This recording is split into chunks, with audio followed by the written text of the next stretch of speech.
Well, it's interesting. We saw it together. I mean, obviously, when you talk about this continuous shot, as you said there, a 10-minute sequence. So it is a series of continuous shots put together to give the impression of a single continuous image, albeit with certain ellipses as well, because there are moments when things happen and there'll be like a kind of, but the film basically plays out as a single continuous experience. That's the point. And the story is very simple. We heard it in that clip. The clip, the thing. Colin Firth, that's the story. That's the story. You need to get from here to there to stop this thing happening. Thank you. There, go. So that setup is really simple. What that continuous single shot thing does, and I think this is what Sam Mendes was saying, is it puts you in the position of the two main characters, because you discover the world as they discover it. The cinematography is extraordinary. It follows, it overtakes. Sometimes you get a god's eye view, but generally you see the world of these different landscapes as they find it out. And it was very interesting that Sam Mendes evoked horror films there. He said the horror thing, but you don't want to know what's around the corner, but you have to go. Because it's also significant that although, as he said, the film is not a film with bloodshed in it, it is a film with the horror of violence writ large. I mean, there is going through those wastelands that are almost like underworld, the carnage and violence of war, I think, is very, very well portrayed and done in a way which really makes you think this is dangerous. Also, in terms of the theatrical experience of seeing the film, there were 3 moments that I nearly jumped out of my skin, and because you were sitting next to me. There's 2 particular sequences in which I gasped. And then there's one sequence which I thought was brilliantly done, in which something that appears to be happening a long way away and then almost unnoticed is happening very, very close.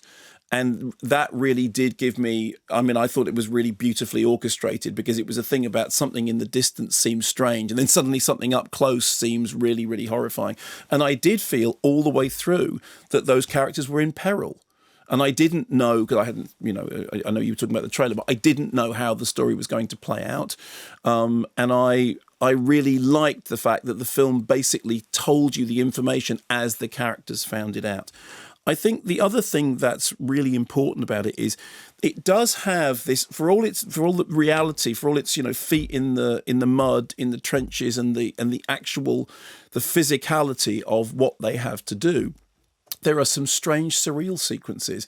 There's a sequence in which everything appears to be illuminated in a yellow phosphorescent haze. There is very clear religious analogy built into the fabric of the story. There are moments when it appears to be a kind of, a Homeric odyssey, and I think that was a phrase that he used himself. There are times that the journey that they're having to do through these different landscapes appears to be like an underworld, overworld exploration.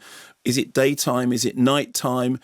Also, the fact that the way that the film is constructed, without giving anything away about this, it is bookended with scenes which mirror each other, which mirror the entirety of the narrative. It begins in a certain way and it ends in a certain way that almost kind of suggests, doesn't, but almost lends a kind of dreamlike quality to everything that has happened.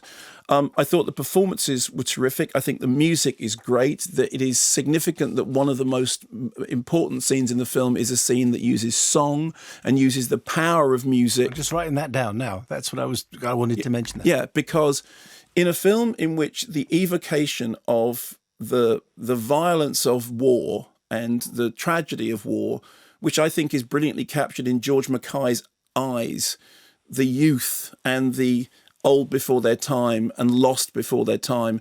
It was interesting. Sam Mendes said that thing about people thought that they were going to win. And I was thinking about Peter Jackson's They Shall Not Grow Old, in which we heard the voices of people saying, yeah, we thought it was going to be an adventure almost. And it was interesting that Jackson said he didn't want to just reproduce that idea of people just having this one experience of it, being terrible and disastrous. But there is the way in which the film is choreographed. It is significant that there are moments in it which music is very, very important, and it was very important that there is this moment in which the film actually is stopped by a moment of song, which brings everyone together in this kind of quasi-religious silence, I found very, very moving and affecting. So I think it's as a piece of direction, it uses that one shot in inverted commas format very well. And I thought as a simple story of going from here to here, it actually became metaphysical as it was doing it. Yeah.